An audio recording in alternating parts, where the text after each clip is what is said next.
ቪዚብል ሆኖ የሚታዩ ለውጦች እንዳሉ ይታመናል ከዛው ጋር ደግሞ አብሮ የሚነሱ ጉዳዮች ደግሞ አሉ በተለይ የኑሮ ውድነቱ በማህበረሰቡ ዘንድ የሚነሱ ጥያቄዎች ናቸውና ምንድነው መፍትያቸው ይላሉ ያደገ ካለ ኢኮኖሚ ባንዶ ወገን የሚታይ ነገር አለ በሌላ መልኩ ደግሞ የኑሮ ውድነቱ የሚኖሩ ጉዳዮች አሉ እንዴት አስተሳስረን መፍትሄ ማምጣት እንችላለን ይላሉ በጣም ሰፋ ያለ ሐሳብ የያዘ ግን ደግሞ መሰረታዊ ጥያቄ ነው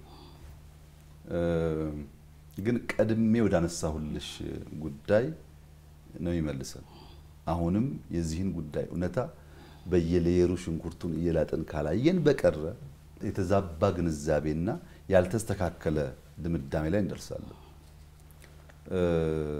ለምሳሌ የኑሮ ውድነትን እንደ ኤግዛምፕል እናንሳ ወይም ኢንፍሌሽንን የዋጋ ግሽበትን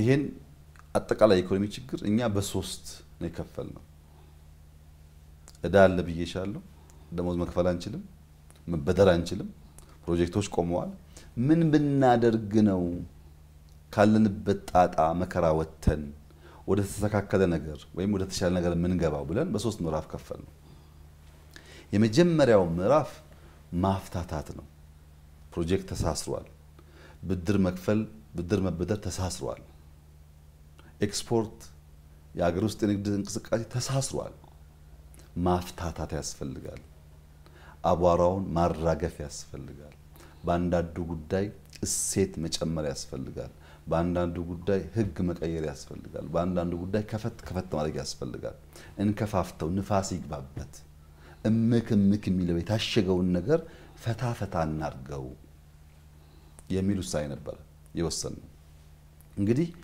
ለውጡ ከመምጣቱ በፊት ለ10 ምናምን አመታት ኢትዮጵያ ውስጥ ተጠቃላይ ከ20 አመት ያላነሰ ጊዜ ኢንፍሌሽን ኮንቲኒየስሊ ያደገ መጥቷል ያው የነበረው የተጠቃላይ ኢኮኖሚ የሚታወቅ ሆኖ ኢንፍሌሽን ግን ተቋርጦ ያቀ 20 አመት ኢንፍሌሽን አንድ አመት አጋጥሞ ሲገራ 2 አመት አጋጥሞ ሲገራ 3 አመት አጋጥሞ ሲገራና 10 15 ሲሆን አንድ አይደለም በደንብ ስር እየያዘ ስለሚሄድ መልሶ ማስተካከሉን በዛው ልክ ፈታኝ ነው የሚሆነው አንደኛው ፈተና የነበረብን እዳ መኖሩ ብቻ ሳይሆን ግሽበቱ ለአመታት እያደገ እየቀጠለ ይመጣ ሳይቋረጥ ይሄ ችግር ነው ይሄ በሽታ ነው እዚህ በሽታ ደግሞ ኢንፌክሽን መጣ ሰው ለታመመበት ጉዳይ መድኃኒት እየወሰደ ሳያገግም ኢንፌክሽን መጣ ማለት ህይወቱን ሊቀጥፍ የሚችል አደጋ መጣ ማለት ነው ኢንፌክሽኑ ምንድነው አንደኛው ኮሮና ነው ገና ምንንም ሳንይዘው ኮሮና የሚባል ነገር መጥቶ ከሳቢያችን ከጉዟችን የሚያደናቅፈው ነው ኮሮና እንዴት የሚያደናቅፈን አግዙን ብለናቸው እናግዛቸዋለን በርቱ ያሉ ነገራት ኮሮና ሲመጣ የነሱ ጣጣ ገዘፈና የነሱ ችግር በዛና የኛ ጉዳይ ሁለተኛው ችግር ሆነባቸው እኛን ለማየት ጊዜ የላቸውም በጣም ተወጥረዋል እነሱ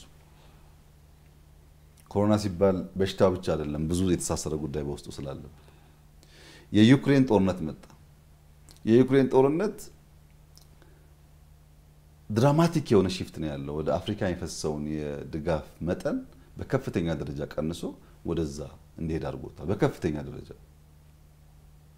አቴንሽን የሚሰጡ የሚያግዙ ተቋማት አገራት ግለሰቦች ተተውን ወደ ዋና ጉዳያቸው ገቡ ኢንፌክሽን ነው ችግር አለብን ተደግፈን ከችግሩ እንዳንወጣ ደግሞ ተጨማሪ ችግር ተደረበበት ማለት ነው ንግድ የሚያስተጓጉል እርዳታ የሚያስተጓጉል ድጋፍ የሚያስተጓጉል ግጭት የሀገር ውስጥ ግጭት ተፈጠረብን ከግራ ከቀኝ በ3 ወር ገባለው በ5 ወር ገባለው የሚሉ ኃይሎች ግጭት አበዙብን እነዚህ ግጭቶች ሙሉ አቅማችንን ማዋል በሚገባን ነገር እንዳናውል በገንዘብም በጊዜም በጉልበትም ወሰዱብን ኢንፌክሽኖች ናቸው በነበረው መከራ በነበረው ችግር ላይ ተጨማሪ ችግር ነው ሶስተኛው ባለፉት 20 አመታት ከኮሮና በፊት በነበረው ጊዜ የኢትዮጵያ ኢንፍሌሽን በየአመቱ እያደገ ሲመጣ የዓለም ኢንፍሌሽንም በዛ ልክ ተናጋ ሊባል አይችልም የጨመሩባቸው ሀገራት ይኖራሉ ግን አሁን ባለው ደረጃ ዓለምን የሚያናጋ ጉዳይ አልነበረም ኢንፍሌሽን ከኮሮና በኋላስ የዓለም ሁሉ መከራ ሆነ እንደ IMF ሪፖርት የ2024 ሪፖርት የአምናው ሪፖርት የሚያሳየው ቱርክ 58% ነበር ኢንፍሌሽኑ ከፍተኛ እድገት ባለፉት 20 ዓመታት ካመጡ ሀገራት አንዷ ቱርክ ናት ትራንስፎርም ያደረገች ሀገር ናት ግን ባለፈው ዓመት በነበረው አጠቃላይ ሂደት 58% ግሽበት ነበረባት ግብጽ 33% ግሽበት ነበረባት አርጀንቲና ከ200 በላይ ግሽበት ነበረባት ይሄ የአይኤምኤፍ ሪፖርት ነው አሜሪካ እንኳን አሜሪካ እዛ ሚኖር ዜጎቻችን እንደሚነግሩን ድሮ እንቁላል የሚገዛበትን ዋጋ ድሮ ስቶር ሄደው ሱፐርማርኬት ሄደው የሚያገኙቸው ዕቃዎች በቁጥር ማያገኙም በዋጋም ጨምረዋል እንብዛም አሜሪካ ነዳጅ ወጣ ወረደ ይባላል እንጂ ብዙ ዋጋ የተረጋጋይ ነበር አሁን እንደዛ አይደለም ከፍተኛ የዋጋ ግሽበት አለ ዓለምን ይናጣው ማለት ነው ዓለምን ሲደሞ ኢምፖርት የሚደረጉ ኢንፍሌሽኖች አሉ እዛ ሲረበሽ እንደኛ በኢምፖርት ላይ ቤዝ ያደረገ ኢኮኖሚ ያለው ሀገር ደግሞ ኢንፍሌሽን ኢምፖርት ያደርጋል የቆየ ችግር አለን ላው ላይ ኢንፌክሽን መጣ ይሄ ችግር ደግሞ ከኛ አልፎ የዓለም ችግር ሆነ ይሄ ሲደማመር ችግሩን ለመፍታት የምንወስድበት መንገድ በምዕራፍ ካልተከፈለ በቀር በቀላሉ የሚፈታ ሆኖ አናገኘው እና በመጀመሪያው ምዕራፍ ፈታታ ነው አባራውን ለማራገፍ ሞከረ ቫልዩ ለመጨመር ሞከረ እሴት ለማከል ሞከረ በሁለተኛው ምዕራፍ ማንሰራራት ነው ያለብን ሊፕ ፍሮግ ነው ማድረግ ያለብን ቀስ ያለው አካሄድ ኢንክሪመንታል የሆነው አካሄድ ካለንበት ችግር አያወጣንም ያን ለማድረግ ደግሞ ሶስት ነገር ላይ እናተኩር አንደኛ ተቋም እንገንባ በፍጥነት እንፍጠን በእያንዳንዱ ስራዎቻችን እንፍጠር ፈጠራ ይታከልበት ፈጠራ ከሌለ የፈጠርነውን ነገር ለመከወን ፍጥነት ከሌለ በፍጥነት የሚከውን ተቋም ከሌለ ሊፕፍሮግ ማድረግ አንችልም መዝለል አንችልም ኢንክሪመንታል ነው የሚሆነው እድገቱ ያ ደግሞ ከሆነ የምናስበው ውጤት አናመጣም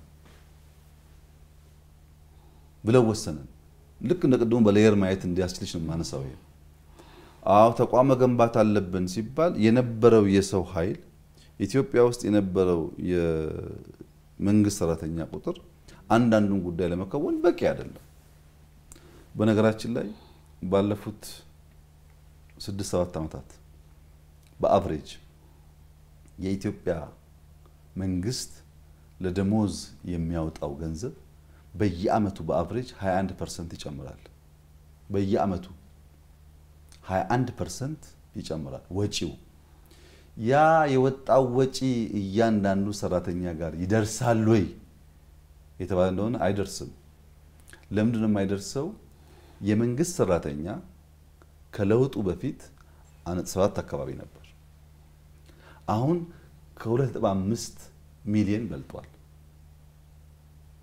በዚህ 6-7 ዓመታት ውስጥ የመንግስት ሰራተኛ 44% ጨምሯል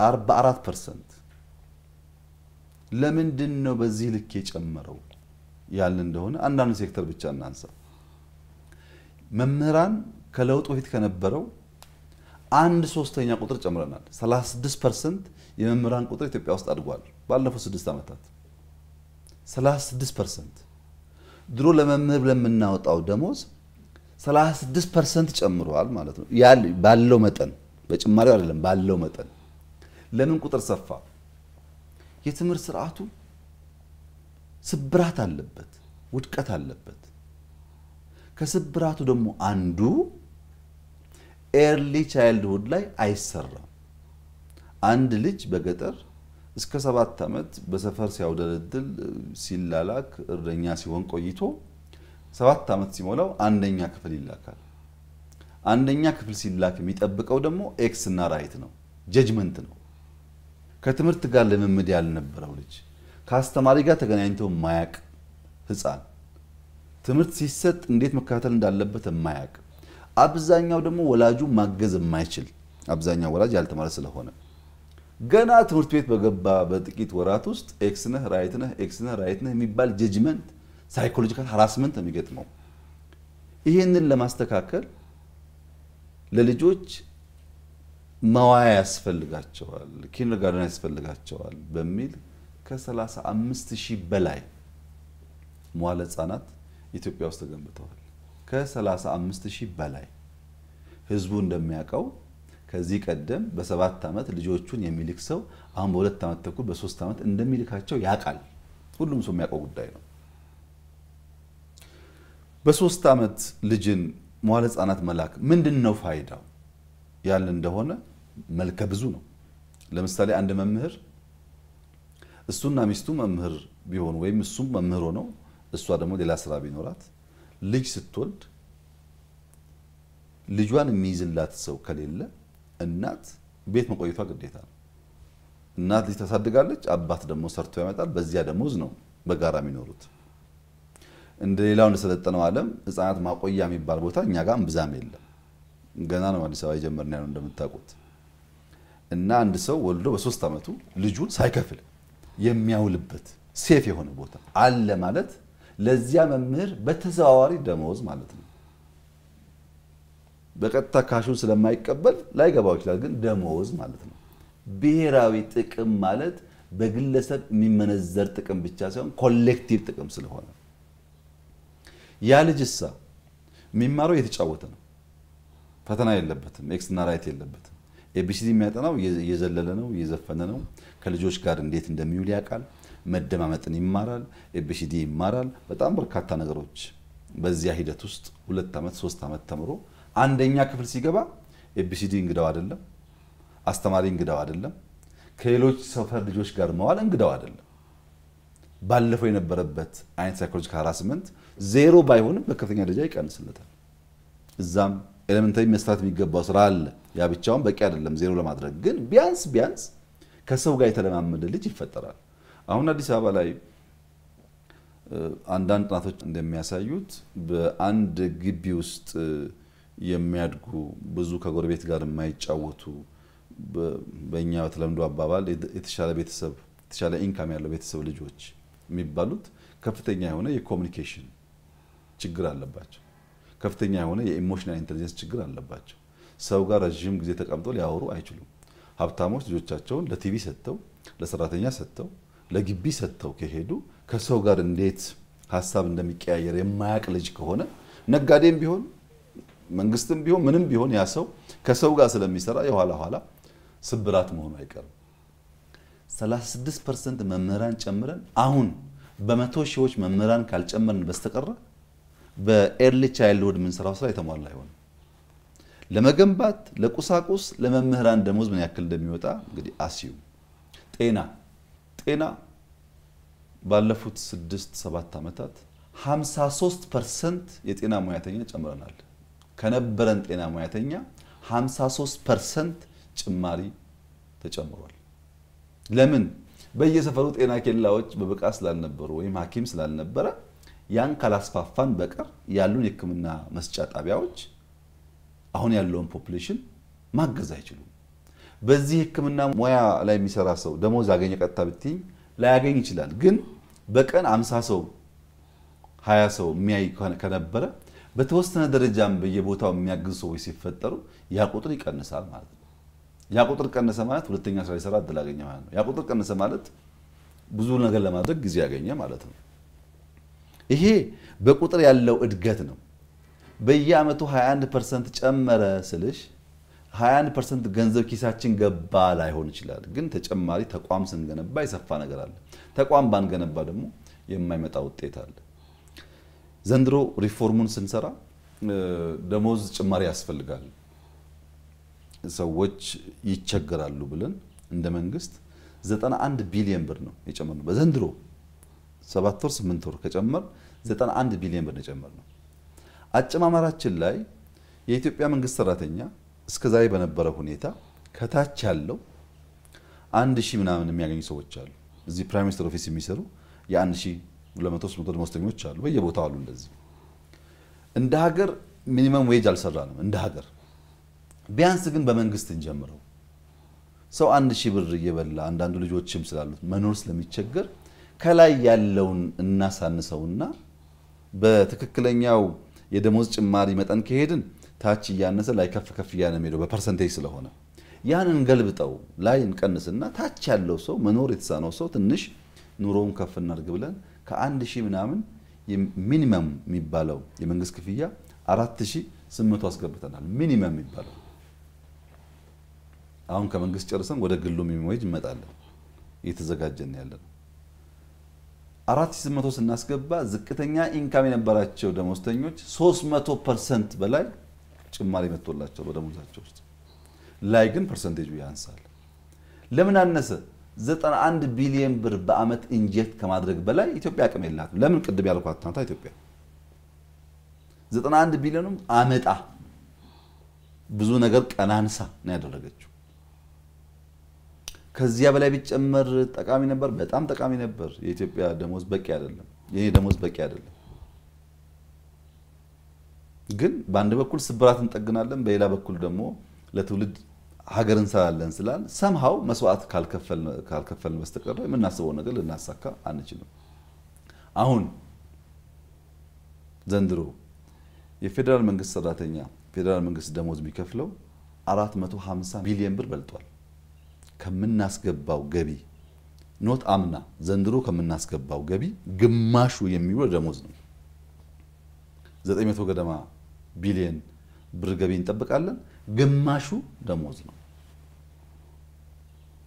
በቀረው ግማሹ ነው እንግዲህ ማንኛውም ነገር የሚሆነው ሰው ደሞዝ ላይ ጥያቄ እንደሚያነሳው ደሞዙን ብትሰሪለት ብታስተካክይለት ደሞዝ ብቻው ምን ያደርግልኛል ጠመኔ ያስፈልገኛል ኮምፒውተር ያስፈልገኛል ማለቱ አይቀርም ለማስተማር ወረቀት ያስፈልገኛል ማለቱ አይቀርም ሐኪምም ቢሆን መድኃኒት ማለቱ አይቀርም እነሱም ሰፖርት ማድረግ ይኖርብናል ይሄ በተወሳሰበ ችግር ውስጥ ያለ ሀገር የተከማቸ በሽታና ኢንፌክሽን ያለው ሀገር በአንድ ጊዜ ያንን ጉዳይ ሰብሮ መውጣት ስለሚያስቸግር ፋውንዴሽናል ስራዎች እየሰራን በሂደት በየደረጃ ደግሞ እየፈታን መሄድ ይጠብቃል ለምንድን ነው እንደዛ የሚሆነው ኑሮ ውድነትን ማስተካከልና እድገትን ደግሞ አብሮ ማምጣት ማለት አውሮፕላን እየበረረ መጠገን ማለት ነው መኪና እየተንቀሳቀሰ እየተጓዘ መጠገን ማለት ነው ለመጠገን መቆም አለበት ካልቆመ በቀር መጠገን አይቻልም ለምሳሌ ኢትዮጵያ ውስጥ ያለውን ፕሮጀክት በሙሉ ብንገታ ፐብሊክ ኢንቨስትመንት ቢቆም ምንም ጥርጥር የለውም ኢንፍሌሽን ድሮፕ ያደርጋል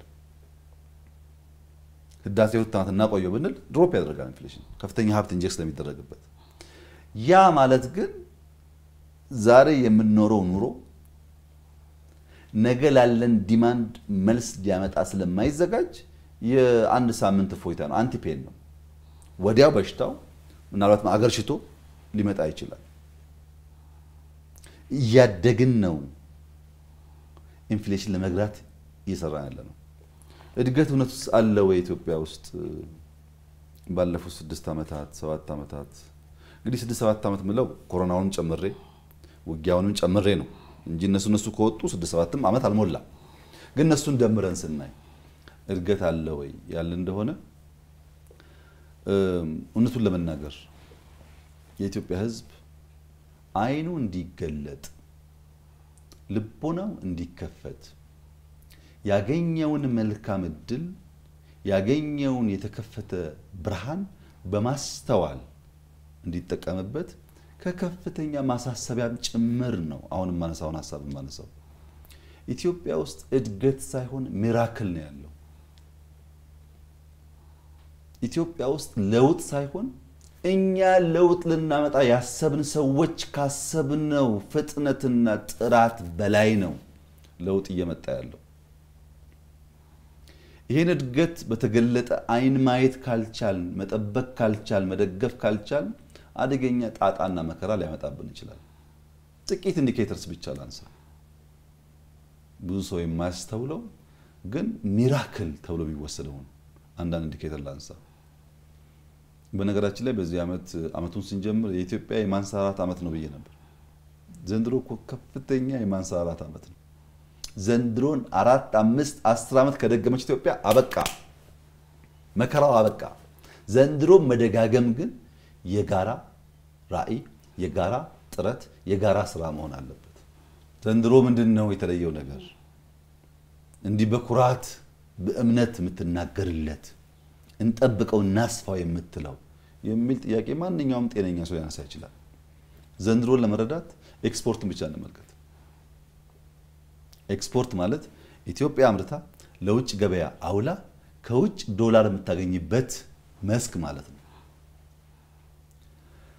ከ1984 83 አይደለም 84 እስከ 98 ያለው 15 ዓመት 84 85 እያልሽ ቆጥረሽ 98 ስትጨምሪ 15 ዓመት ነው።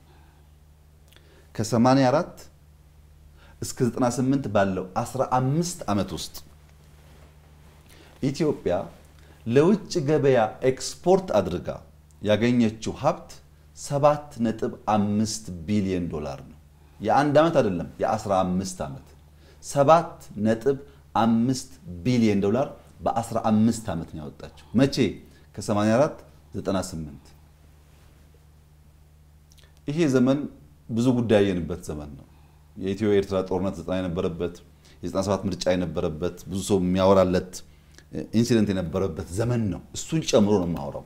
ከ84 እስከ 98 ባለው ጊዜ ውስጥ ኢትዮጵያ ለውጭ ገበያ አቅርባ ያገኘችው የዶላር መጠን 7.5 ቢሊዮን ዶላር ነው። ዘንድሮ በአንድ ዓመት 8 ቢሊዮን በላይ ዶላር ገደማ ከኤክስፖርት ታገኛለች። በአንድ ዓመት 8 ቢሊዮን በላይ ዶላር የምታገኝ ሀገር 15 ዓመት ሙሉ ምን ትሰራ ነበር ብሎ መጠየቅ ያስፈልጋል። አእምሮ ያስፈልጋል። ለዚህ ማስተዋል ያስፈልጋል። በተገለጠ ልቦና ማየት ያስፈልጋል። ያ 15 ዓመት እንደዚህ አይነት ተአምር ሰርተንበት ቢሆን ኖሮ ዛሬ የት እንሆን ነበር ብሎ በቁጭት መንፈስ ተምሮ መለወጥን ይጠይቃል። 15 ዓመት 7.5 ቢሊዮን ዶላር ኤክስፖርት ያደረገች ሀገር በአንድ ዓመት 8 ቢሊዮን በላይ ዶላር ገደማ ኤክስፖርት አድርጋለች። ከምንድን ነው ያገኘችው ይሄንን መስክ ሚለውን ደግሞ እንመልከት። የሚተሳሰር ጉዳይ ስላለ ለምሳሌ ቡና ከ84 እስከ 98 በ15 ዓመት ጊዜ ውስጥ 3.5 ቢሊዮን ዶላር ነው የሸጠችው ቡና ኢትዮጵያ።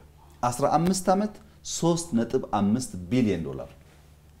ዘንድሮ በአንድ ዓመት 2.5 ቢሊዮን ዶላር ሽጣለች። ምን ማለት ነው? 2 ዓመት ውስጥ 5 ቢሊዮን ብትሸጥ በ15 ዓመት ውስጥ ከሸጠችው በብዙ የበለጠ ማለት ነው። ቡና ነው ያልኩት። ከየት መጣ ይሄ? ግሪን ሌጋሲ ነው። ተክለን ነው ደክመን ነው ያመጣ ነው። በዋዛ የመጣ ጉዳይ አይደለም። በቢሊየንስ ሲድሊንግስ ተክለን ተንከባክበን ቡናው ሪስፖንድ አድርጎ ነው ዛሬ ለዓለም ገበያ የምናቀርበው ቡና በመጠንም በሚያስገባው ገቢ ያደገው። ኢማጂን በአንድ ዓመት 2.5 ቢሊዮን እና በ15 ዓመት 3.5 ቢሊዮን ዶላር ዲፈረንስ አለ። ከዚህ ወዲያ ማንሰራራት ከየት ይመጣል? ይሄ መደጋገሙ ነው የሚያስፈልገው እንጂ። ወርቅን እንመልከት። ወርቅ አስደማሚ ነው ባይዘው። አንዱ እቺ ምድር ስባላት፣ እቺ ምድር ሀብት አላት፣ እቺ ምድር የተከማቸ የተደበቀ ሀብት አላት፣ ጥያቄ የለውም። ያንን መንዝረን መጠቀም የሁላችንም ቅጀት፣ የሁላችንም ህልም፣ ምኞት፣ ጸሎት ነው። ከ84 እስከ 98 ባለው 15 ዓመት ጊዜ ውስጥ ኢትዮጵያ በ15 ዓመት ወርቅ ኤክስፖርት አድርጋ ያገኘችው 508 ሚሊዮን ዶላር ነው።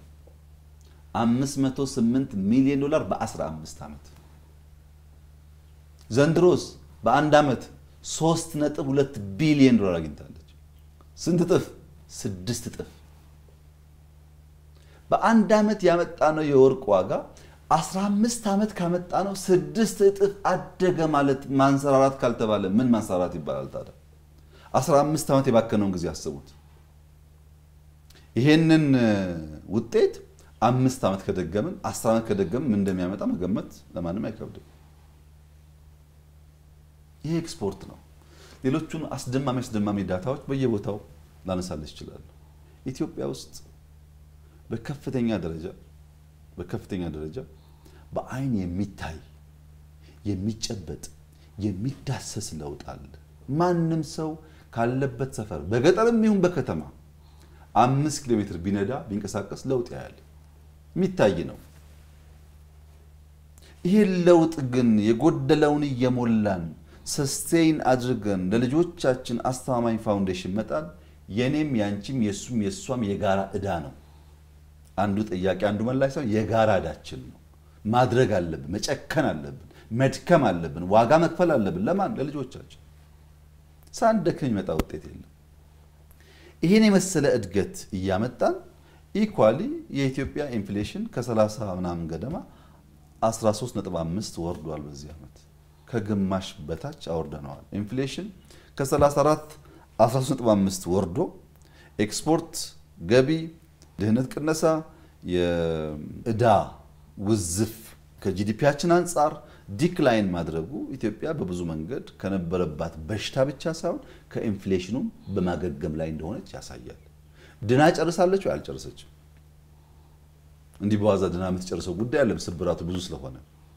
ግን የመዳን መንገድ ላይ ነው ወይ ያለችው ምንም ጥያቄ የለውም ጥርጥር የለውም የገነባናቸው የሰራናቸው ያሳካናቸው የጨረስናቸው የልጆቻችን እዳ የቀነስንበት ልክ ኢትዮጵያ በማገገም በመዳን ላይ እንዳለች ማንም ሰው አስረጅ ሳይኖር ሊገነዘብ የሚችለው እውነት ነው ሐቅ ነው እውነትን ደግሞ በዚያ ልክ መቀበል ለማንም ሰው ተገቢ ይመስለኛል ይሄ ሁለተኛው ነው ሶስተኛው ምዕራፍ ምንድነው ያልሽ እንደሆነ ባህል መገንባት ነው ኤክስፖርት 8 ቢሊዮን ብለን የዘንድሮ ምን ፎክርበት ሳይሆን በሚቀጥለው መድገም አለብን ቡና የሚቀጥለው መድገም አለብን ሌሎች ኮሚኒቲ መጨመር አለብን ኢንዱስትሪ መጨመር አለብን ማደግ አለበት ባህል መሆን አለበት ያ ባህል ሲሆን ያለው መዋዠቅ ይረጋጋል ያለው የኑሮ ስቃይ አይጠፋም ግን ይሰክናል ኢንፍሌሽን ሙቪንግ ታርጌት ነው ቋሚ ታርጌት አይደለም ቋሚ ታርጌት አንድ ያለመሽ ተኩሰሽ ምትመጪው ነው ኢንፍሌሽን ባህሪው እንደዛ አይደለም ይቀያየራል የዋጋ ንረት ከልማት ጋር ልማት ባለበት ሀገር ውስጥ ተንቀሳቃሽ ፈተና ነው ተንቀሳቃሽ መከራ ነው ተንቀሳቃሽ ታርጌት ነው እየተከተሉ ለማጥፋት ኢቮልቭ የሚያደርግ ስትራቴጂ ያስፈልጋል ከአዲስ መልኩ ከአዲስ ባህሪው ጋር የሚያድግ ስትራቴጂ ይጠይቃል ለሙቪንግ ታርጌት ቋሚ አላሚ አይሳካለትም ለሙቪንግ ታርጌት ኢቮልቭ የሚያደርግ ስትራቴጂ የሚከተል አላሚ ግን ያገኘዋል እኛ በሚንቀሳቀስ ታርጌት ውስጥ ያለን ፈተና አንድ ቦታ ቆመን ሳይሆን እያደግን ኢቮልቭ እያደረግን እንፈታዋለን ብለን እናስባለን ይሄ ፈተና የመጣባቸው ይሄ ችግር የመጣባቸው ጉዳይ እያንዳንዱ ቤተሰብ ማስተዋል ያለበት ግን ምንም ጥርጥር የለውም የኑሮ ዘያችን በግራም በቀኝም ተነካክቷል በብዙ ማስረጃ ማሳየት ይችላል በዚያ ምክንያት የሚፈተኑ ሰዎች አሉ የሚቸገሩ ሰዎች አሉ አሁን በቅርቡ ሐኪሞች ጥያቄ አንስተዋል አብዛኛው ሐኪም ያነሳው ጥያቄ ሌጂቲሜት ነው ምንም ጥያቄ የለውም ከደሞዝ ጋር የሚያያዝ ችግር አለበት ሌጂቲሜት ነው መምህሩም አለው ሌጂቲሜት ነው ሚዲያም አላችሁ ሌጂቲሜት ነው እኔም ማለኝ ሌጂቲሜት ነው ስፔሻል አይደለም ብዙዎቻችን የሚነካ ነገር ነው እንዴት እንፍታው ማስተዋል መስከን ማሰብ ይፈልጋል ይሄን ደግሞ ለፖለቲካ ዓላማ ለመጠቀም የሚያስቡ ሰዎችም እንዳሉ ታይተዋል ይሄንን ለማስተዋል ኢትዮጵያ አሁን የተሻገረች ይመስለኛል ይሄ ለመገንዘብ ብዙ አስረጃ ያስፈልጋል በጣም የሚያሳዝነው ነገር ፔሮል ላይ ፈርመው የማያውቁ ደሞዝ በልተው የማያውቁ የደሞዝን ምንጭና የደሞዝን ጠቀሜታ በወጉ የማይረዱ ሳይቀሩ ደሞዝ ጭማሪ እያሉ ሲጮሁ ይሰማል መጀመሪያ ደሞዝ ለምን እንደሚፈልግ ማገልገልን መማር ያስፈልጋልና ሐኪሞች አስተማሪዎች ወታደሮች ፖሊሶች ሚኒስትሮች ጠቅላይ ሚኒስትሩ ሁላችንም የደሞዝ ጥያቄ ያለብን በሰከነ መንገድ አቅማችንን ያገናዘብን ምላሽ እየሰጠን መሄድ ያስፈልጋል ይሄን ጉዳይ ግን ከስክነት ከውይይት ከምክክር ከየት እንደምናመጣው ከማሰብ ውጪ መልስ አይገኝለት እንዲሁ በጩኸት ብቻ የሚመለስ አይደለም ሰክነን ማሰብ አለ ብንጮህና ብናበላሽስ እናጠፋዋለን እንጂ አናለማው የጀመርናትን ጭላንጭል እናውድማታለን እንጂ ውጤት አናመጣበት ለዚያም ሰክነን እንወያያለን በጋራ ሆነን ዊን ዊን በሆነ አፕሮች ሀገርን በማይጎዳ መንገድ መፍትሄ ያበጀንለት እንሄዳለን ትክክለኛ ጥያቄ ከስሁት ስታቢዎች ጋር ሲቀላቀል ስሁቶቹን ያጠፋን ትክክለኛውን ነው ደረጃ በደረጃ እየመለስን ሙቪንግ ታርጌት ቢሆንም ሰምሃው ያለው መከራ እየቀነስን በመሄድ ኢኮኖሚውም እያደገ ኢንፍሌሽን ይቀንስበትን መንገድ እንከተላለን ብዬ ነው ማስበው ነው እዚሁ የኢኮኖሚ ጉዳይ ላይ እስኪ ቆይታ እናድርግ ትንሽ ዘለግ ያለ ክቡር ጠቅላይ ሚኒስትር ኢትዮጵያ የተሟላ ማክሮ ኢኮኖሚ ትግበሯን ተቀላቅላለች እንግዲህ በቅርቡ ይህንን ሪፎርም ተከትሎ ግን የሚነሱ ትችቶች አሉ። ይህ ሪፎርም በተጽዕኖ የመጣ ሪፎርም ነው እንጂ ኢትዮጵያዊ ሪፎርም አይደለም የሚሉ ሀሳቦች ይሰነዘራሉ። እዚህ ላይ ምን ይላሉ እርስዎ? ማንም ሰው ምግብ ከማዘዝ በፊት ሜኑ ማገላበጥ አለበት። ስለ ራበው ብቻ ሬስቶራንት ሄዶ ምግብ አይልም። ወይ ሽሮ ወይ ምስር ወይ ቀይ ወጥ ይላል። ሜኑ ማየት አለበት። የተቸገረ ሰው ለችግሩ ማስታገሻ የሚሆነው ነገር በሆነ ሌቭል ማወቅ አለበት። እኛ ኢኮኖሚክ ሪፎርም ኢትዮጵያ ያስፈልጋታል ያለችበት ሁኔታ አደገኛ ነው ያልነው አይኤምኤፍ የሚባል ተቋም ጋር መነጋገር ሳንጀምር ነው። በነገራችን ላይ ቢሮ ገብቼ የመጀመሪያው የኢህአዴግ የብልጽግና አይደለም የኢህአዴግ ስራ አስፈጻሚ ስብሰባ ኢኮኖሚክ ከፈት የሚል ውይይት ነበር የመጀመሪያው። በዛ ጊዜ ነው አይኤምኤፍ ጥቁር ይሁን ነጭ በአካል ማግኘት እድል አልነበረኝም። ሁለተኛ በመደመር መጽሐፍ ላይ ቁልጭ ብሎ ተቀምጧል። ኢኮኖሚያችን ቅድም እንዳልኩ ተሳስሯል። ገንዘብ ኦቨር ቫልዩድ ሆኖ ከዓለም ጋር ሊያገበያይ በማይችል መንገድ ታንቆ ኢንቨስትመንት በከፍተኛ ደረጃ እንዳይመጣ አድርጎ በተጨናነቀበት ሁኔታ የሆነ ነገር ካልተፍታታ በቀር ነገሩ እንደማይቀጥል ይታወቃል። እና በቀጥታ ከአይኤምኤፍ ወይ ወርልድ ባንክ የሚያያዝ ጉዳይ ሳይሆን የኛ ችግር የኛ መከራ ሜኑ ማገላበጥ ግድ ብሎት ነበር። ሜኑ ስናገላበጥ ግን በአንዳንድ ሰው ባህሪ እንደምታውቂው ቀጥታ ከሜኑ ላይ ያለውን አንብቦ አያዝም። ሽሮ መርጦ እንደሆነ ሽሮአችሁ ግን እንዴት ነው ይላል። ሽሮአችን እንደዚህ ነው እንደዚያ ነው ይባላል። ከሽሮ ይልቅ ምስር ብታዝ ይባላል። ሽሮአችን ያደረ ነው ትኩሱ ይሻላል ይባላል። ሜኑ ቢያይም ሜኑ ቢያገላብጥም አስፈላጊ ሆኖ ሲገኝ ደግሞ ምክር ይጠይቃል። እኛ መክፈት እንዳለብን ስናምን በጣም በስፋት ትምህርት ለመቅሰም ሞክረናል። ለምሳሌ በአፍሪካ ውስጥ ሪፎርም ከሰሩ ሀገራት መካከል ናይጄሪያ አንዷ ናት፣ ግብጽ ሁለተኛዋ ናት፣ ደቡብ ሱዳን ሶስተኛዋ ናት። ናይጄሪያና ግብጽ የተሻለ ኢኮኖሚ በንጽጽር ከፍ ያለ ጂዲፒ ያላቸው ናቸው። ሳውዝ ሱዳን ደግሞ ዝቅ ያለ ኢኮኖሚ ያላት ናት። እኛ ግን ከፍ ካሉት ተምረን ዝቅ ያለችው አታስፈልገንም አላልንም። ሶስቱም ጋር ዴሌጌሽን ልከን እንዴት ጀመራችሁ እንዴት ሰራችሁ ምን ገጠማችሁ ብለን ከደቡብ ሱዳንም ከግብጽም ከናይጄሪያም ትምህርት ቀስመናል። ከነሱ ብቻ አይደለም ከአርጀንቲናም ተምረናል። በርካታ በእኛ መሰል ችግር ውስጥ ኖረው ወደ ሪፎርም የገቡ ሀገራት ትምህርት ለመቅሰም ሙከራ አድርገናል። ከአይኤምኤፍ ጋር ተወያይተናል፣ ከወርልድ ባንክ ጋር ተወያይተናል፣ ከኢኮኖሚክ ማህበራት ጋር ተወያይተናል፣ በኢኮኖሚ ዙሪያ ትንታኔ ከሚሰጡ ተቋማትና ግለሰቦች ጋር ተወያይተናል፣ ከብዙ ሀገር መሪዎች ጋር ተወያይተናል። ኤክስቴንሲቭ የሆነ ውይይት ተደርጎበታል።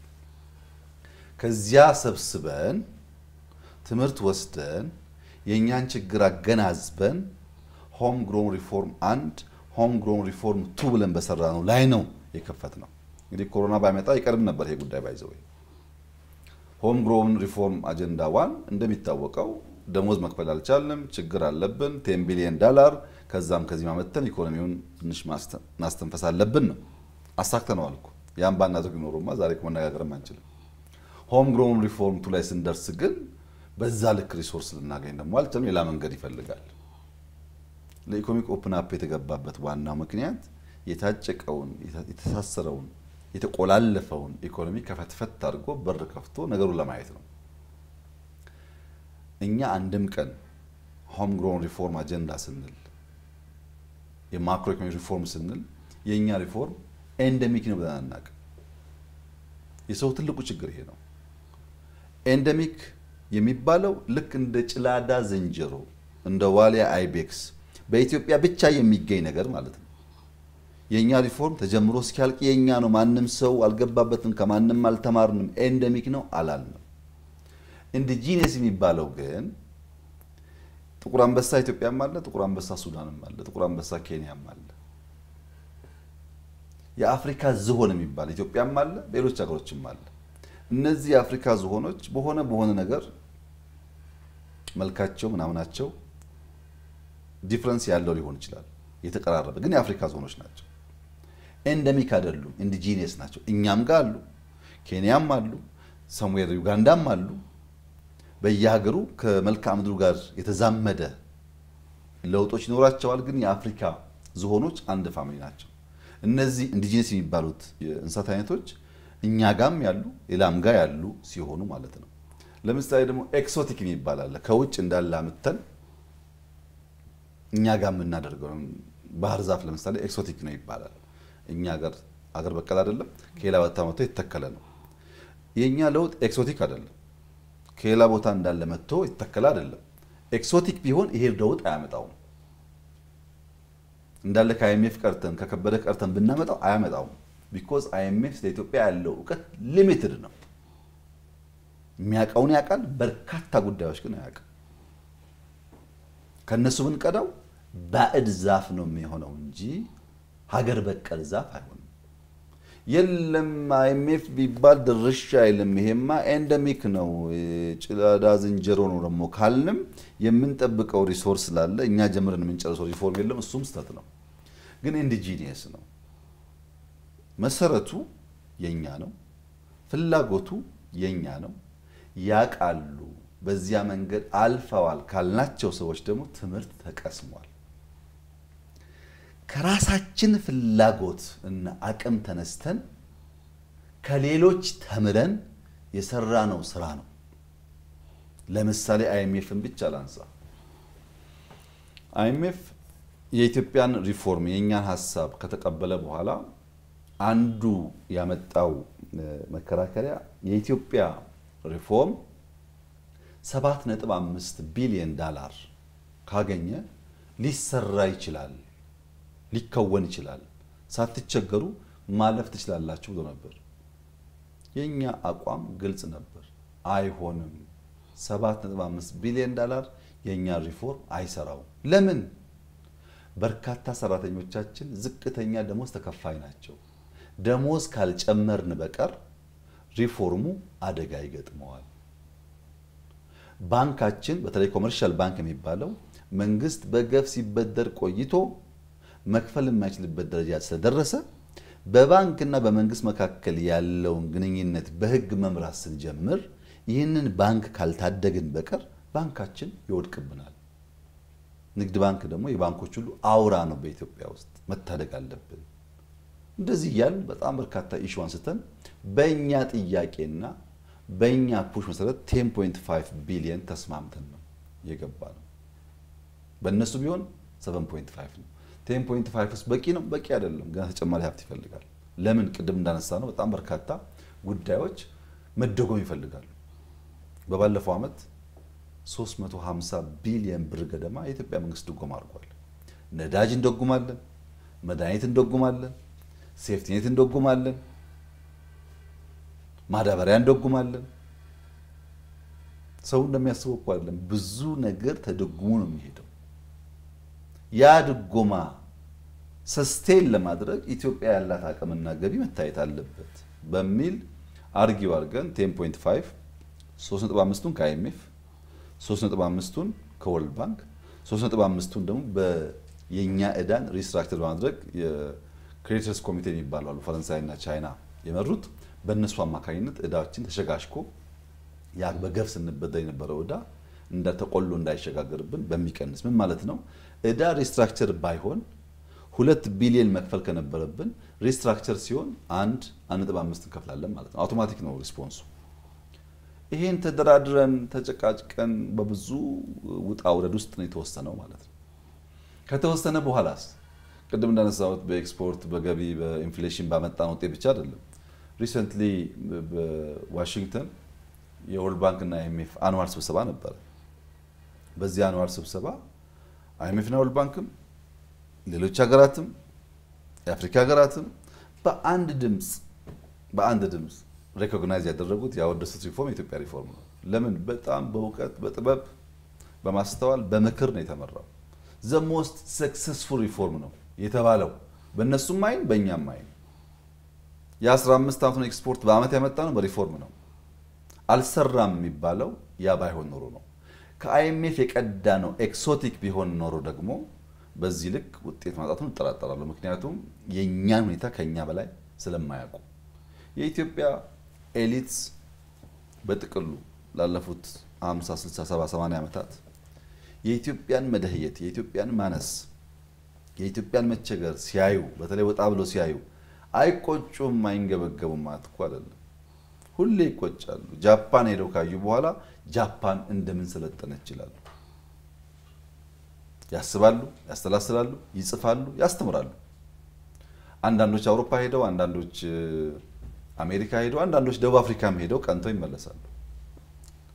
ነገር ግን ጃፓን እንደምን ሰለጠነች፣ ፈረንሳይ እንደምን ሰለጠነች፣ ሲንጋፖር እንደምን ሰለጠነችን ማወቅ አስፈላጊ ቢሆንም ኢትዮጵያ ስለምን ደህየችን አውቀን እስካልመለስን ድረስ ውጤት ያመጣል።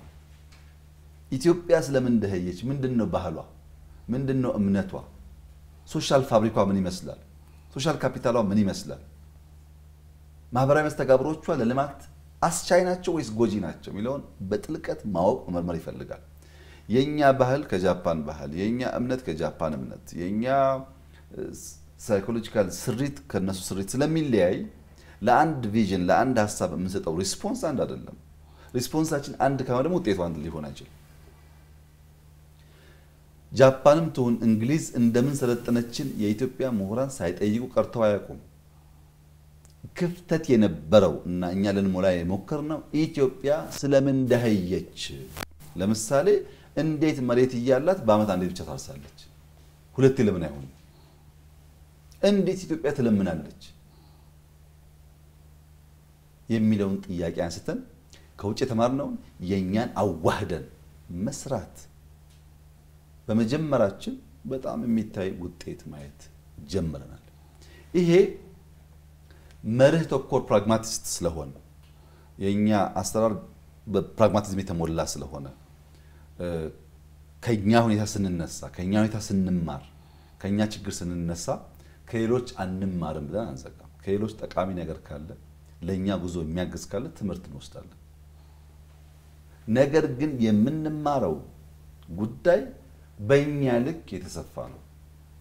በምንማራቸው ተቋማትና ግለሰቦች ልክ የተሰፋ አይደለም። ለምሳሌ አይኤምኤፍ ይሄ ሪፎርም የኔ ነው ብሎ ክሌም አያደርግም። በእርግጠኝነት ያቃል እንዴት እንደጀመርነው፣ እንዴት እንደሰራነው፣ እንዴት አፕሮች እንዳደረግን፣ ቴክኒካል ሌቭል እንዴት መግባባት አቅቶን በመሪ ደረጃ እንዴት ኢንጌጅ እንዳደረግን ያቃል። አይኤምኤፍ ክሌም አያደርግም።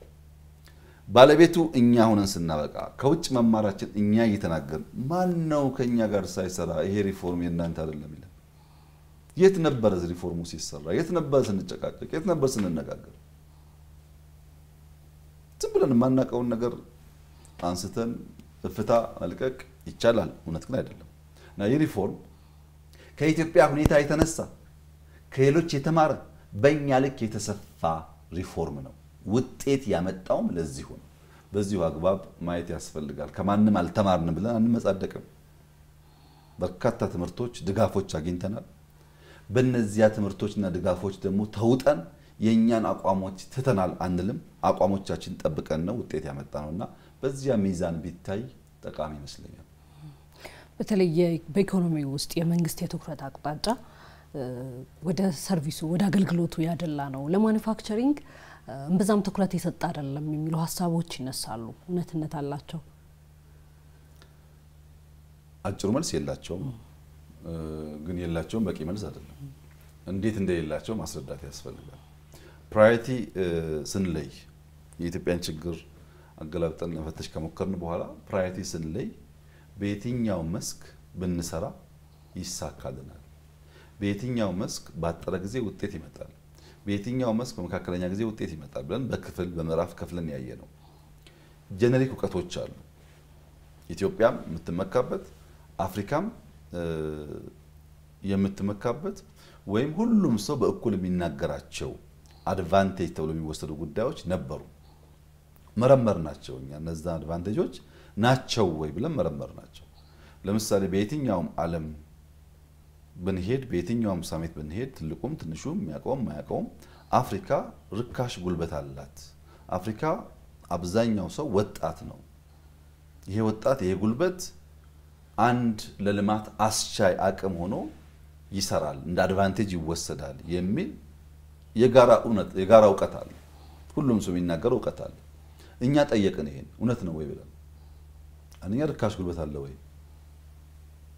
ሁለተኛ ይሄ ርካሽ ጉልበት የተባለው አፍላ ጉልበት የተባለው ጉዳይ ምን ያክል ይዘልቃል ኤአይ የመጣ ነው ሮቦቲክስ አለ አንድ ሰው የሚሰራው ሮቦት እየሰራ ነው በዚህ ጉልበት ተመጻድቀን ስንት አመት ልንቆይ እንችላለን ይሄንን ጉዳይ እንደ አቅም እንደ አድቫንቴጅ ማየት ኢትዮጵያ ያዋጣታል ወይ ብለናየ አያዋጣትም ምን መካበት የጉልበት ጉዳይ በሮቦት ከተተካ ሊያወዳደረን አይችልም እሱ ብቻ ደግሞ አይደለም ይሄ ጉልበት የተባለውስ መያዝ እንችላለን ወይ እኛ አቅም አለ ለመያዝ እናስተምራለን በነፃ ትምህርት ነፃ ነው ኢትዮጵያ ውስጥ አንድ ሰው ዶክተር እስከሚሆን ሐኪም በነፃ ይማራል ኢትዮጵያ ውስጥ ዶክተሩ ከተመረቀ ማግስት በኋላ ግን የኢትዮጵያ መንግስት የኢትዮጵያ ህዝብ በነፃ አስተምሬሃለሁና ከፈለኝ ሊያዝ የሚልበት መንገድ የለውም ወደ ፈለገበት ገበያ ወደ አዋጣው እግሩ ወደ መራው ሄዶ ይሰራል የተሻለ የሚከፍሉ ሰዎች ይሄ ረከሰ የሚባለውን ጉልበት በቀላሉ ያው ማንፈልግህም አትምጣብን ቪዛ እንሰጥህም እያሉ እየተለመኑ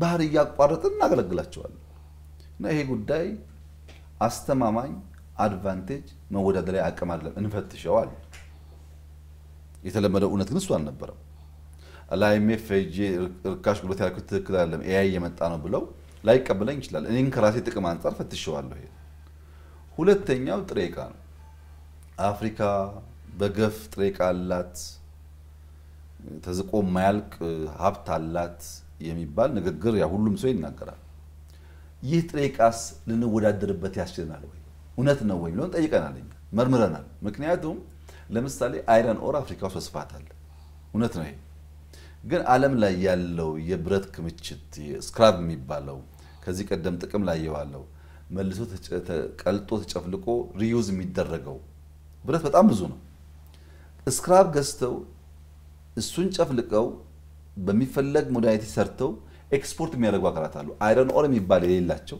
ብረት የሚባል የማያመርቱ ስክራቡን ብቻ ሰብስበው ኤክስፖርት የሚያደርጉ አሉ ሪዩዝ ማለት ተጀምሯል ላስቲኩ ወረቀቱ ብዙ ነገር መልሶ ፋብሪካ ገብቶ ጥቅም ላይ ይውላል እኛ ምን መካበት ጥሬ ዕቃ ጉዳይ አሁን ሪዩዝ ማድረግ ከተጀመረበት ሰዓት አንፃር ምን ያክል ሊያወዳድረን ይችላል እንዴ ከሱ አለፍለን እንስቲ ለመሆኑ ወርቅ አፍሪካ ነው ያለው ወይስ ከአፍሪካ ውጭ ነው ያለው አንዱ ምን መካበት ሀብታችን እሱ የት ነው ያለው ወርቅ እነዚህን ጥሬ ዕቃዎች ለመስታወትም ይሁን ለብረት ለላስቲክም ይሁን ለወረቀት ግብአት የሚውል አቅም አፍሪካ ውስጥ እንዳለ ቢታመንም ቀድሞ የወጣው ሀብት ግን በሪዩዝ ለበርካታ አመታት ሊያስኬድ እንደሚችል እያየን በዚህ መስክ እንወዳደራለን ብንል ያዛልቀናል ወይ ያዋጣናል ወይ ጠየቅን ይሄን ሶስተኛ ቢነሳው ገበያ ነው ገበያ እያደገ ነው የተሳሰረ ነው ኢኮሜርስ እየሰፋ ነው የሚባል ነገር በአፍሪካም የነፃ ንግድ ቀጠና የሚባል ነገር አለ ዓለም ላይ እውነት ነው ገበያ እየተስፋፋ ነው ያለው ግን እዛ ገበያ ውስጥ ለመወዳደር የሚያስችል ምርት አለን ወይ እዛ ገበያ ውስጥ ለማድረስ ሎጂስቲክስ አለን ወይ ቡናው አለ ምናምኑ አለ ግን ማድረስ እንችላለን ወይ በማድረስ ምክንያት ዋጋችን ውድ አይሆንም ወይ ጂኦግራፊካሊ እስረኛ የሆነች አገር አንድ ምርቷን ወስዳ በአንድ መስመር ብቻ ዓለም እያዳረሰች በዚያ ምክንያት ዋጋ እየተወደደባት ልትወዳደር ትችላለች ወይ ይሄም ጥያቄ ነው በኖርማሉ የተለመደ የጋራ ዕውቀት ነው ምሁሩም ትንሹም ትልቁም የሚናገረው ነው በለሆሳስ ሲታይ መጠየቅ ግን አለበት አዛላቂ ስላልሆነ ሌላው የሚነሳው ታዳሽ ኃይል አፍሪካ ያልተነካ አንታፕድ ሪኖብል ኢነርጂ ሪሶርስ አላት ይባላል ያልተነካ ታዳሽ ኃይል አላት ይባላል እውነት ነው ታዳሽ ኃይል አለ በጂኦተርማል በዊንድ በሶላር በሃይድሮ በጣም ትላልቅ አቅሞች አሉ እነዚህ አቅሞች ግን በጣም ትልቅ ኢንቨስትመንት ይፈልጋሉ ኢትዮጵያ ደግሞ አፍሪካ ደግሞ ካፒታል የላትም ኢንቨስት አድርጋ እነዛ ለማምረት በቂ ካፒታል የላት ኢትዮጵያ ለህዳሴ አንድ ብር ብድር አላገኘችም እሺ ህዳሴ እንኳን ችግር የለውም ጭቅጭቅ አለ ብለን እናስብ ለኮይሻ ለኤሌክትሮሜካኒካል ስንት ቦታ ለምንም ብድር አላገኘንም አባባል ነው አቅም አለ ብሎ ለዚያ አቅም ማውጫ የሚበቃ ካፒታል ኢንጀክት ማድረግ ካልተቻለ ሊወጣ አይችልም ያቅ ሁለተኛው ራሱ ታዳሽ ኃይል ቢመረት ራሱ ህዳሴ ቢመረት ራሱ ኮይሻ ቢመረት ራሱ ጂኦተርማል ቢስፋፋ ራሱ አሁን ያለው የ3D ኢንቬንሽን የ3D ቴክኖሎጂ ያመጣው ችግር የለም ወይ ከዚህ ቀደም አንድ ሰው መኪና ለመስራት በጣም ትላልቅ ሼል ያስፈልገዋል በዚያ ውስጥ ነው እያንዳንዱ ፓርት እየተመረተ ተገጣጥሞ መኪና የሚሆነው ወይም ትላልቅ ሄቪ ኢንደስትሪ የሚሰራው አሁን 3D እያንዳንዷን ፓርት በኮምፒውተር ሰርቶ ፕሪንት ስለሚያደርግ እቺን በመታከል ቤት ውስጥ እያንዳንዱ ፓርት ሊመረት ይችላል ቢኮዝ እንደ ከዚህ ቀደም በሞልድ አይደለም የሚሰራው በ3D ነው የሚሰራው ይሄ የኢንደስትሪን ሳይዝ ቀንሷል የኢንደስትሪን የኢነርጂ ፍላጎትም ቀንሷል በስፋት ደግሞ እየቀነሰ ይሄዳል በቀጥታ ዓመታት ኢንደስትሪ ከኢነርጂ የሚፈልገው ፍላጎቱ እየቀነሰ ነው የሚሄደው ሳይዙም ኢነርጂውም ኢነርጂ ለመቀነስ የማይሰራ ምርምር የለም የኢነርጂ ሎስ ለመቀነስ የማይሰራ ምርምር የለም ዓለም ላይ ቢኮዝ ትራንስሚሽን ከፍተኛ ሎስ አለው ጄኔሬት ያደረገው ኢነርጂ እንዳለ አናገኘው እና 3Dም አፌክት እያደረገው ነው ይሄን ነገር ከሁሉ በላይ ግን ሎጂስቲክስ የሚባል ችግር አለ ሃይዌይ ሬልዌይ ፖርት የሌላቸው ሀገራት ለምሳሌ ጋምቤላ ላይ አምርቼ እኔ ከጋምቤላ አዲስ አበባ ለማምጣት የሚፈጅብኝን ቀን አስቡት ከአዲስ አበባ ደግሞ እንደገና ፖርት ወስደዋል ፖርቱ አንድ መስመር ስለሆነና አማራጭ ስለሌለ ለምሳሌ ማዳበሪያ በመናስገባበት ወራት ኢትዮጵያ ማዳበሪያ ስታስገባ የጅቡቲ ወደብ ጤም ስለሚል ምንም ነገር ማስገባት አንችልም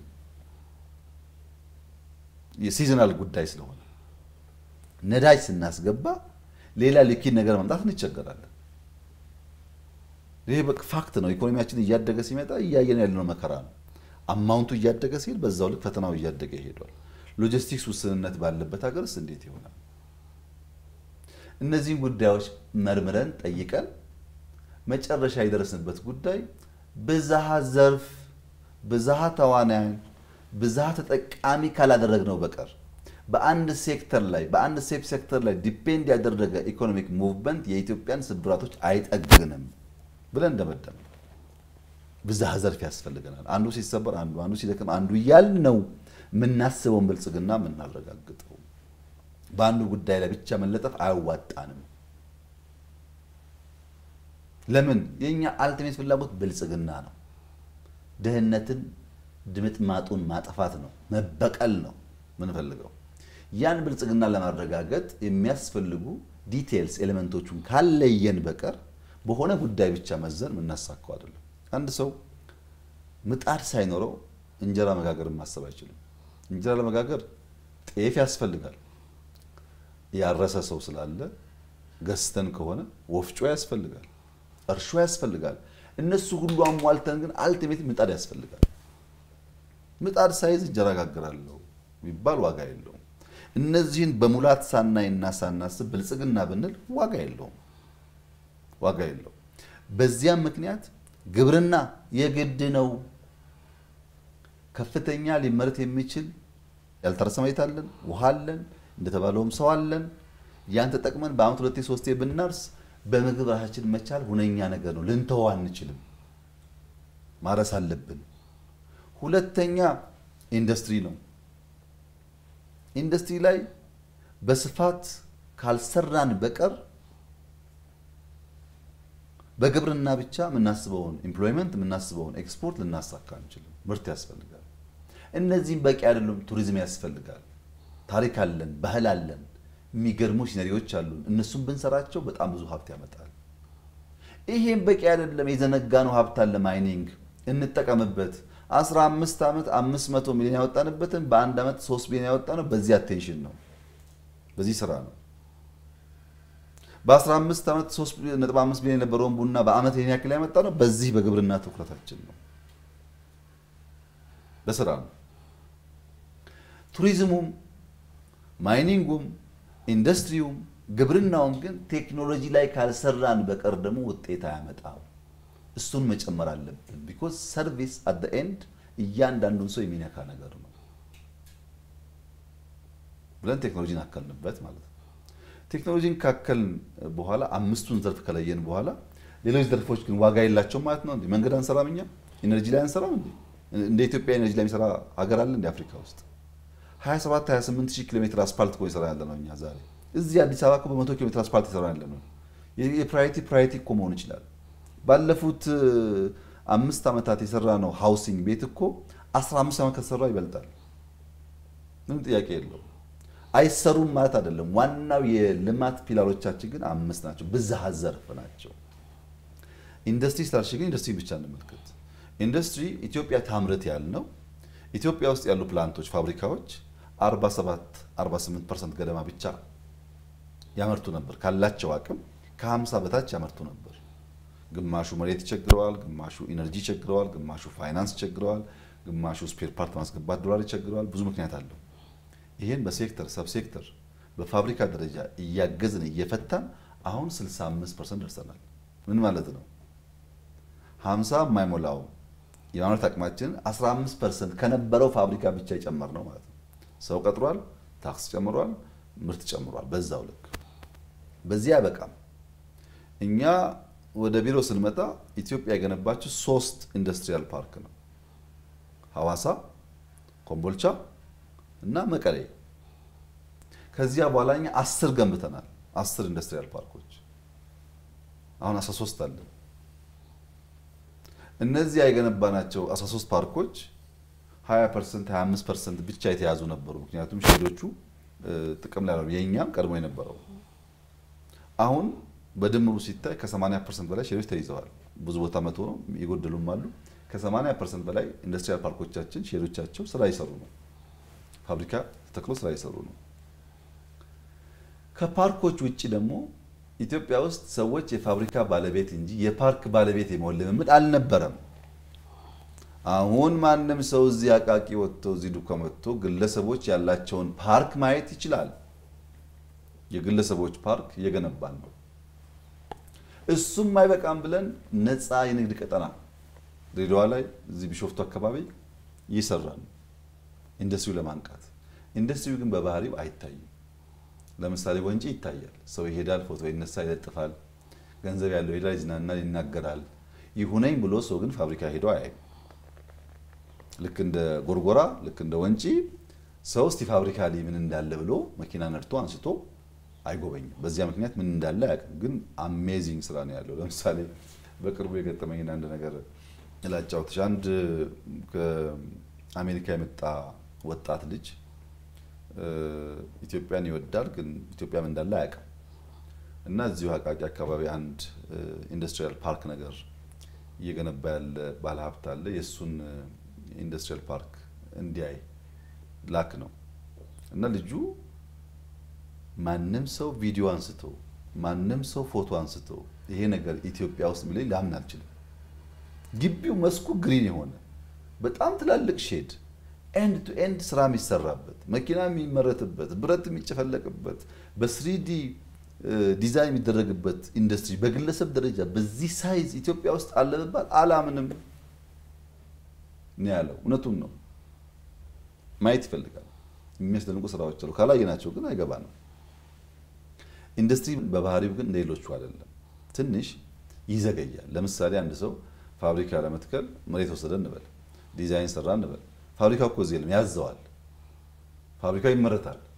ተጓጉዞ ቅድም ባንኑ ሎጂስቲክስ ችግር ይመጣል ከዛ ደግሞ ይተከላል የሙያተኛ ችግር አለ ይበላሻል ስፔር ፓርት የለም ይጠገናል እንደዚያ ሆኖ ሪስፖንድ ለማድረግ እንደ ቱሪዝሙ እንደ ግብርናው እንደ ቴክኖሎጂ ፈጣን አይደለም ጊዜ ይፈልጋል አሁን በዚህ አመት የኢትዮጵያ እድገት ከሚያመጣቸው ሴክተሮች ውስጥ አንዱ ኢንዱስትሪ 13% ያድጋል ያልነው እኮ ግብርናው 6% የሚያድገው ሪስፖንድ የሚያደርግበት ሲዝን ደርሷል ማለት ነው እስካሁን ኢንቨስት ያደረግን ነበር አሁን ደግሞ ሪስፖንድ ወደሚያደርግበት ደረጃ እየመጣ ነው ያለው በሚቀጥሉት አመታት ይሄ እያደገ ይሄዳል ኢንዱስትሪው በጣም ሪስፖንድ እያደረገ ይሄዳል ብዙ ፋብሪካዎች ተክለናል ባለፉት አመት እኮ ከ385 በላይ ሄቪ ኢንዱስትሪስ ገንብተናል በጣም ትላልቅ ለምሳሌ ለሚሲሚንቶ ፋብሪካ ማለት እኮ በጣም ትልቅ ነው ኢትዮጵያ ውስጥ ያለው ሲሚንቶ ችግር ፈትቶ እኮ ኤክስፖርት እናርግ ይያለ ነው ለሚሲሚንቶ ፋብሪካ ኢትዮጵያ እስካሁን ያላትን ፋብሪካ ተደምረው የሚያመርተው ግማሽ ያህሉን ያመርታል የሁሉ ፋብሪካ ተደምረው